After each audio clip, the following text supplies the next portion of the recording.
He right here. Biggie. What's up, beloved? What's up, beloved? What's going on, man? Thank you, man. Thank you, man. Thank you, man. I'm just trying to get... I think two egos was just coming together, two big personalities. You know, I wasn't there for that. I was just happy to be involved, you know what I'm saying, just in the game. The entire atmosphere was rocked last night in a way that no one anticipated, so people were buzzing when they woke up. And it all took off the instant Max B came back into the spotlight like he'd never left. The vibe flipped abruptly when he pulled up. This wasn't just exhilaration. There was intense anticipation. People weren't merely observing. They were captivated, anticipating every action he took. The streets were chattering about his comeback. But no one anticipated that the evening would take a drastic turn once he took the stage. He's been grinding nonstop, stacking shows, hitting appearances, and straight up in go mode 24/7s. The internet world erupted when he began to roll through those oldies because, in an instant, the hype turned into complete chaos. Max B performed a certain record. And he didn't just perform it. He spoke a few things about Chrissy and Jim Jones that instantly had everyone talking. With that regime, the nigga Flex said he don't got no records. He only got Penn and Teller. I said, all right, we only was doing like one, maybe two songs. Right. Then the two hooks of Penn and Teller, and then play the Grand Crew joint. So now, for those who missed that era, the track he flipped came directly from the wave he used to run, taking enormous beats and bending them with his own style. Back then, that was the epitome of Max Beast, and his long-standing followers instantly felt that mood hit hard. But this time, he snatched the Pop Champagne rhythm by Jim Jones and Ron Browse and converted it into a raw, grand, crew-influenced remix that had the crowd jumping non-stop. He wasn't talking premium champagne. He kept his street-dropping words like simple Grand Crew and Henny like he never left that lane. On all those old DVDs, however, it was me who was whispered about in the line that literally froze the room. When he spit, now these bird gang bees, they can't stand me. Jimmy is upset because Chrissy got into a fight in Miami. The audience went crazy, as if they had been waiting years to hear that once more. I'm just saying what's up, embracing the nigga. I'm like, I ain't know what was going on. I ain't even know the words to this. I was just improvising because I was performing for my craft. They paid to see the Don, and I was giving them a show. It's the equivalent of this. You got two wrestlers and some Everyone recalls how insane things went between Max B and Jim Jones back then, and how hard he pushed that plot. And now that Jim and Chrissy are still together and appear more powerful than ever. Hearing that line once more went viral on blogs. So once that clip started blowing up online, the drama literally resurrected itself in real time. This is where it became much more juicy though. Later that evening, Max B picked up the phone to make amends. Additionally, somebody on that call released the recording, causing it to go viral. The vibe being shared was that Max wasn't actually throwing shots at Jim Jones during that set. Unexpectedly, the song was played. No warning, right in the middle of his performance. According to anyone close enough to hear him live. Max B had to react on the spot and keep the audience lit because the excitement was already off the charts. But even with that explanation out there, the situation still looks messy because the clip hitting the internet made it seem like he resurrected that remark on purpose. And once that moment circulated, people immediately started running with their own theories. The whole event last night had everyone scratching their heads. Because nobody expected that tune to drop out of the Max the Fifth concert. Come take nobody shit. I'm in my own world, B. I'm existentialist, man. I like to do my own shit. You know, I come from a whole nother spot. So, you know, it was just egos clashing, a lack of respect. How the brother, man? What's going on, Max? We don't need this. Nah, I ain't, look, that ain't me. Listen, that wasn't me. When we went up in there. Out of all the tracks he's renowned for, out of all the oldies he could have touched, whoever picked that one had to be tripping because that was not a natural decision at all. Wait, why this one right now? Many in the crowd said as they looked about. Straight up, the second that beat hit, the whole vibe felt weird. I was watching it all go down thinking, yo, this does not feel planned or intentional. That's the reason I was questioning earlier who made the playlist and approved it. Was the DJ just doing his own thing, or did someone send along a list that had nothing to do with Max B? Max B is now speaking up and stating, nah, that's not how it went down. And he's calling out. Funk Flex is the one who threw that music in the set without warning. Let's be honest. If Flex actually hit play on that, it wasn't an accident. That dude is a pro and knows just what type of waves a moment like that can make. Flex moves with purpose every single time he touches something linked to a storyline. The world know this, and I just want to say this because I was trying to find Black, because all the blame was going on Black. Like, yo, Black, how you let that go to her? Like, how you even do sound check let that go?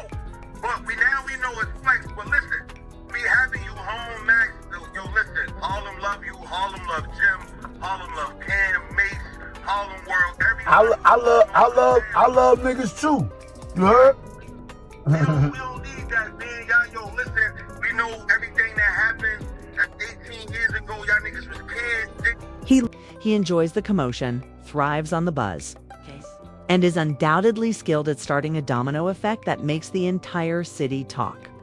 That setup felt like someone was attempting to infuse drama on purpose. Like they wanted something messy to blow up in the room so people would replay that clip nonstop online. Nobody who really knows Max B's discography would just casually take that joint out. Not for such a significant comeback. It's not a top-tier classic, not a fan favorite. And it's definitely not something you toss arbitrarily into a performance. Unless you want the crowd buzzing over old drama. If someone clicked play on that specific track, they knew exactly the storm they were stirring. And trust me, if Flex is behind it, he's already trying to turn this whole thing into another headline. Everyone talks about how that man can start a wildfire with just a spark. I can already see him preparing the next move, picking up the microphone, making dramatic sound cues, and seeming to be clarifying even though he's stoking the flames. If you pay close attention to that phone call, it's obvious that someone is attempting to defuse the situation by intervening to prevent the night from getting out of control. He kept saying things like, "Relax, bro. We're doing well. Nobody's doing all that tonight." He could be heard urging everyone that Harlem didn't need another disaster and that they had families to get home to.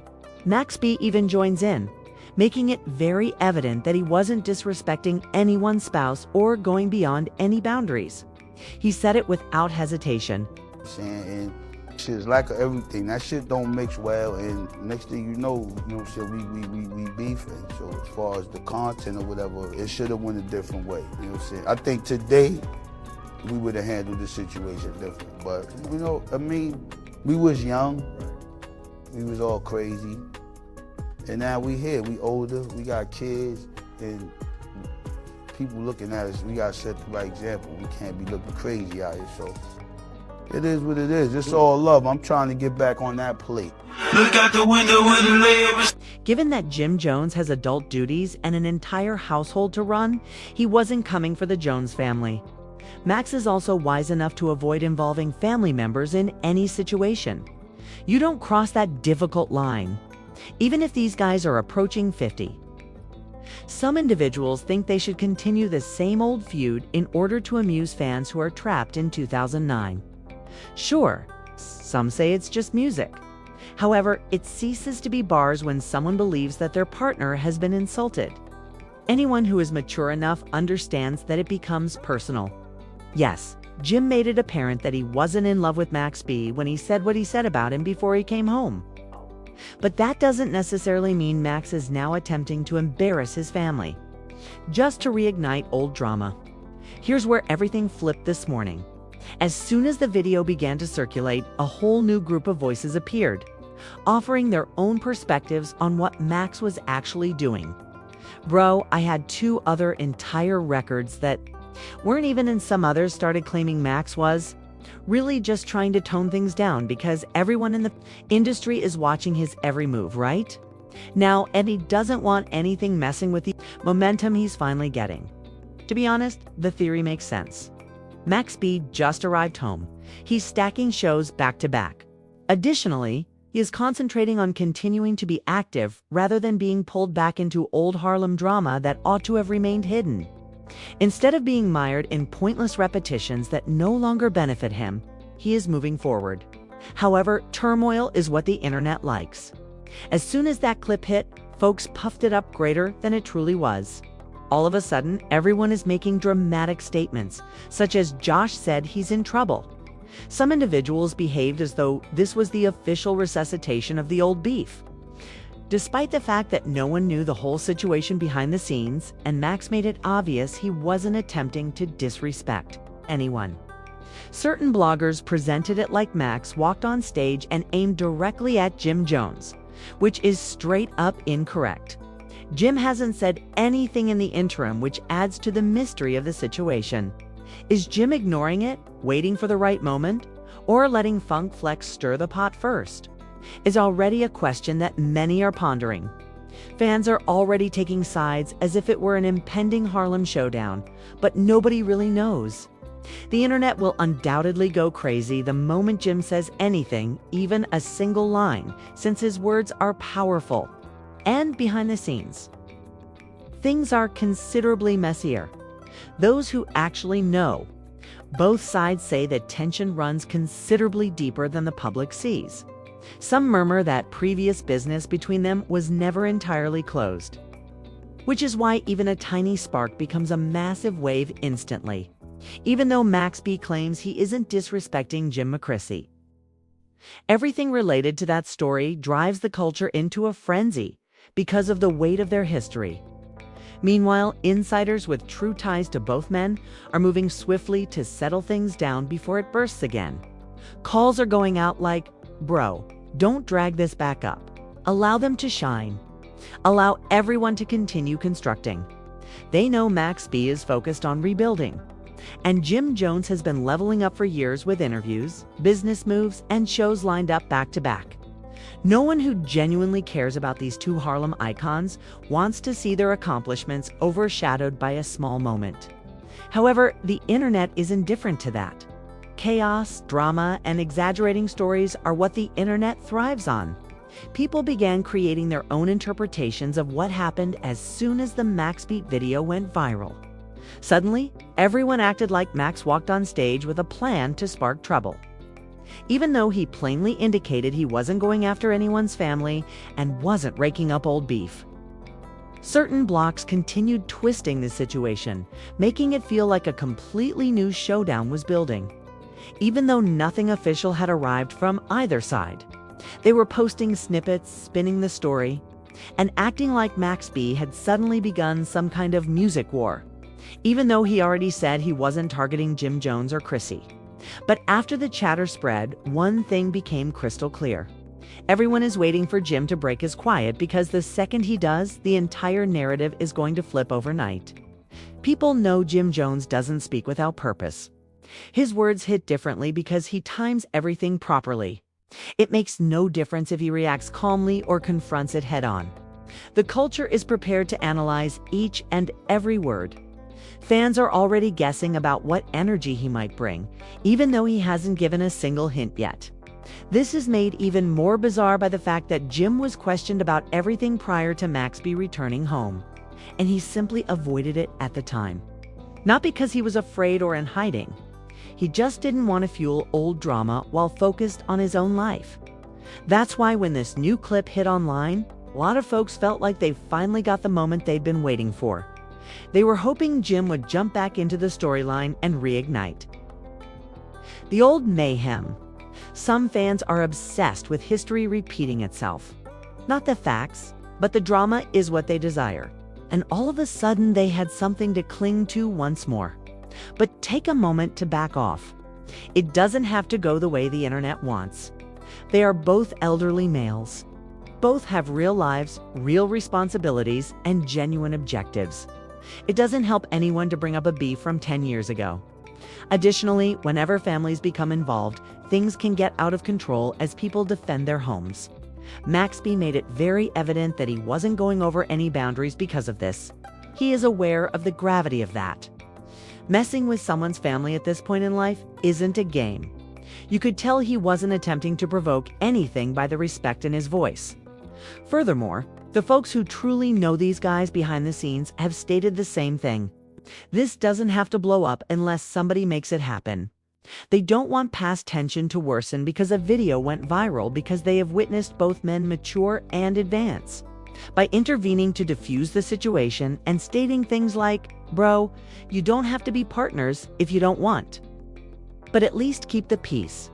The person on that call had the correct strategy, and that struck hard. It wasn't about forcing friendship. It was about averting needless upheaval. Grown men realized they owed the internet nothing since it enjoys drama but never deals with the repercussions. Ultimately, Max B is rebuilding. Jim Jones is in a whole different lane, and both have more to lose now than back then. So if they keep it steady and ignore the nonsense, that's a victory for everyone watching. People's desire for drama doesn't.